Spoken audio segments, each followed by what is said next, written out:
Ndabaramukije bakunzi b'ikiganiro yaga muganga, amagara meza, kugubwa neza, kuroranirwa mu byanyu no mu banyu. Nivyo ndabipfurije jewe Jean Imandirambo nasanzwe mbategurira nkongera nkabashikiriza kino kiganiro yaga muganga gicishwamwo inyigisho ntungamagara hamwe n'impanuro ntungamagara mu ntumbero yo kugira ngo dushishikare guharanira kugira amagara meza, kuko murazi ata amagara meza ibindi byose ntibishoboka, na yambona kazoza ufise nishoboka.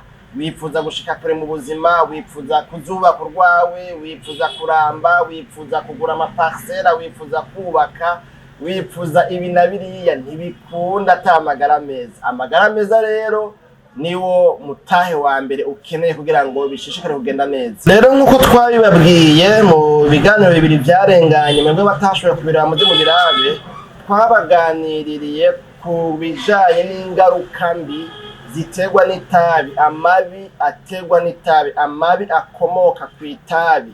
Kuko burya hari n'igihe mbere usanga abantu bagiga bakagyimenyereza, ugasanga umuntu barya abantu banywa itabi umubajije ati wewe kugira ngo utangure kunywa itabi byagenze gute. Kuko muri make nta muntu avukana inyota y'itabi, nta muntu avukana inzara y'itabi, cyangwa se nta muntu avukana icaka c'itabi.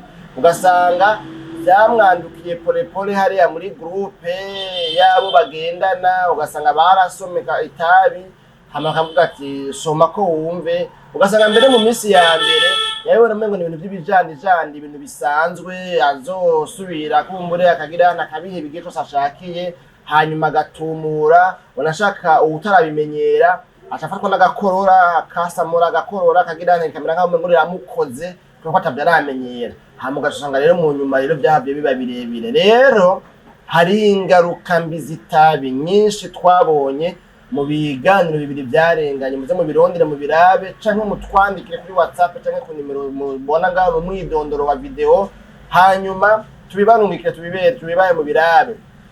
Rero ubu twagomba turabire hamwe, novuga ngo ingaruka mbi ziterwa n'itabi zibangamira cane irondoka hamwe n'ibijanye n'ubuzima bw'imibonano mpuzabitsina, kumbure gutyo les conséquences sur la reproduction et la santé sexuelle. Turabira hamwe ibintu bitatu bikuru bihurikiyemo ingaruka mbi. Birashoboka yuko umuntu ahura n'ibibazo bijanye n'irondoka rijanye n'amagara meza, umuntu akagira ibibazo bijanye n'ubuzima bw'imibonano mpuzabitsina, hanyuma akiyumvira ngo nibindi. Hari abaca bimvira ngo nabazimu, akaba yoca avuga ati yo reka aho ngende bansengere bagire nje mu barokore. Yego mu barokore nk'isaha, kubera yuko nimba wabikwegewe n'itabi mu barokore bazogusaba kubanza kwihana, bagusabe guheba iryo tabi n'ibindi ibintu nyene nk'ibyo. Canke naho gusanga abantu bagiye muri ya miti y'ikirundi, bo baragwiriye abantu batanga imiti ngo urumva ngo wanyoye uyu muti basha ngo urakora umuti ngo ibintu ngo bigakomera, ngo basha ngo nta muntu azosubira kukugaya. Ndafise umuntu nzi ngaha muri kino gisagara usanga avuga ibintu mwene ivyo, kwavura agahasha akoresheje imiti y'ikirundi. Mugabo ukurikiranye ugatusanga iyo miti wewe yita kwivura igahasha aba yavanze n'imiti yo kwa muganga. Abantu bagaca bafata imiti myinshi yo ku rugero rurerure kandi atariko byategwa kugira ngo usanga rero bici bigira ingaruka mbi ku magara y'abantu. Rero muze mwitonda cyane. Twagomba kuvuga rero ahanini izi ngaruka mbi zihurikiye mu migwi itatu. Ubwa mbere ni kijanye no kumuntu ashobora kugira infertilité, ashobora kugira novuga ngo ubugumba, ashobora kutavyara bikanga ko avyara kubera yuko byatewe n'itabi. Novuga ngo gusogota itabi, gutumura itabi, kunywa itabi ni kimwe mu bintu ngo bishobora gutera umushingantahe cyangwa umukenyezi kutavyara, kandi atayindi ngorane rero gutuma atavyara, ahubwo ari kubera itabi ribigizemwo uruhara. Murumva ko iki kintu gihambaye bakunzi b'ikiganiro yaga muganga. Abantu mubayeho ubwo buzima bwo gusogota itabi, abantu mubaye muri ubwo buzima bwo kunywa itabi, mumenye yuko nimba mutarubaka canke mwubatse bishobora gutuma usanga mubuze uruvyaro kubera yuko itabi ribigizemwo uruhare. Ikindi ca kabiri ngaha muri kino kiganiro cacu cuno munsi kitaza kuba n'ikiganiro kirekire wanashaka, ni icuko hashobora kubaho ugutakaza ubushobozi mu bijanye n'imibonano mpuzabitsina. Umuntu agatakaza ubushobozi bumubashisha kurangura imibonano mpuzabitsina. Amabanga yabubatse kumbure nk'uko mu yindi mvugo bivugwa, harashobora kubaho impuissance sexuelle mu gihe umuntu novuga ngo yamaze kwigarurirwa n'itabi. Aha nabo bavuga ngo ikijanye no gutakaza ubushobozi bw'imibonano mpuzabitsina ngo kirigwiza incuro 27 ku bagabo. No kuvuga iyo umugabo anywa itabi haba hariho riske yigwije incuro 27 yo kuzohava atakaza ubushobozi bw'imibonano mpuzabitsina. Ibi bintu sinzi ko muvyumva neza mwabagabo mwe namwe mwamisore mukumbure mu itabi. Haba hariho amariske yigwije incuro multiplié par 27 ku bagabo, aho bashobora gutakaza ubushobozi bubabashisha kurangura imibonano mpuzabitsina. Ibi bintu rero nibaza ko muca mwumva ingaruka mbi bishobora gukwega mu ngo zanyu nimwishinga munwa itabi mwabagabo mwe, canke nimwishinga munwa itabi mwamisore mwe muzohava mwubaka izanyu muri kazoza. Itabi rirashobora gutuma mutakaza ubushobozi bw'imibonano bwo kurangura imibonano mpuzabitsina incuro zigwije incuro 27 zose. Nibaza ko ngaho tumvikana ukebura uwumva nibaza yuko atirigwa arasarara.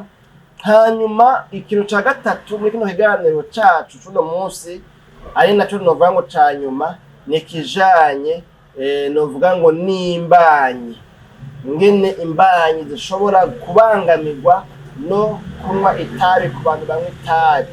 Ngo uku kunywa itabi kurashobora kongereza cane ugukoroka kwinda. Inda zirashobora kuvayo hatageze. Inda murashobora gukorokesha inda zirashobora gukoragurika kubera yuko bitewe nuko uyu muntu anywa itabi. Aho habaho ivyo bita ngo ni fausse couche, inda zikaguma zivayo kumbe ntibamuroze, ariko ahubwo uyu muntu ni kubera yuko agatabi yarahingo sinzoka hemukira sinzoga heba sinzoka reka. Iki naco gishobora kuhaba ni kijanye nuko uyu mukenyezi anywa itabi ashobora kuvyara umwana atageze kubera iki kintu cyo kunywa itabi. Ugasanga umwana avutse atageze, bakagenda kumushira muri ya makuveze kwa muganga, ibintu nyene nk'ivyo. Umukenyezi rero wese afise imbanyi, sinufise imbanyi gusa, n'udafise imbanyi abazikeneye kuzotwara imbanyi, azobakeneye kuzokwibaruka, akwiye guheba itabi. Umuntu wese rero ahubwo akwiye guheba itabi. Mwibuke yuko twavuze yuko mu kiganiro ca mbere yuko izi mpfu zituruka ku itabi ari impfu zitari zikwiye guhitana abantu, kubera ni impfu ziri evitable. Ni infertilité twavuze, uku kuba ingumba, uku kutavyara gushobora kuba ku mugabo canke umugore, bavuga ngo ni première cause d'infertilité évitable chez l'homme et la femme.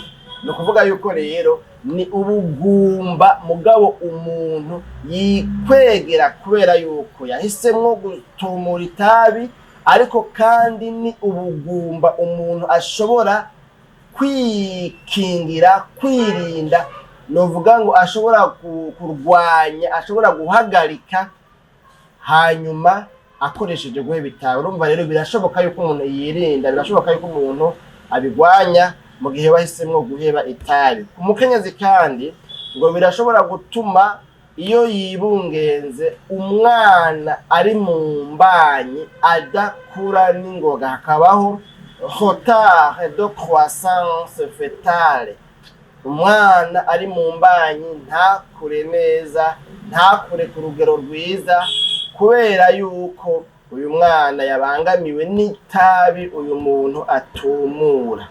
Nuko rero nibaza yuko mwumvise ingorane, ingaruka mbi nyamukuru zitatu zerekeye irondoka, no kuvuga zibangamira irondoka hamwe n'ubuzima bw'imibonano mpuzabitsina ku bakenyezi n'abashinga ntahe babo. Bakunzi b'ikiganiro Yaga Muganga, ndizira neza ntakekeranya yuko naho twogarukiriza ngaha mushoboye kumva ibitari bike bishobora kubangamira, novuga ngo amagara y'umuntu muri rusange, dufate ku bijanye n'irondoka no ku bijanye n'imibonano mpuzabitsina. Mwebwe rero mwagikurikiranye, mwabaye imfura, mwagize neza, turabashimiye cyane kuba mwadukurikiranye kuva mu ntango ya kino kiganiro gushika hano tugisozereye. Tuzosubira mu kiganiro Yaga Muganga c'ubutaha, aho tuzoba tuzamwe n'ubwira ngo rero tugirente dusozere ikicigwa cacu cerekana ingaruka mbi zikwegwa no gutumura itabi. Jewe Jean Demani Rambura naturamanye namwe ndabikebanuye, ni aho utaha.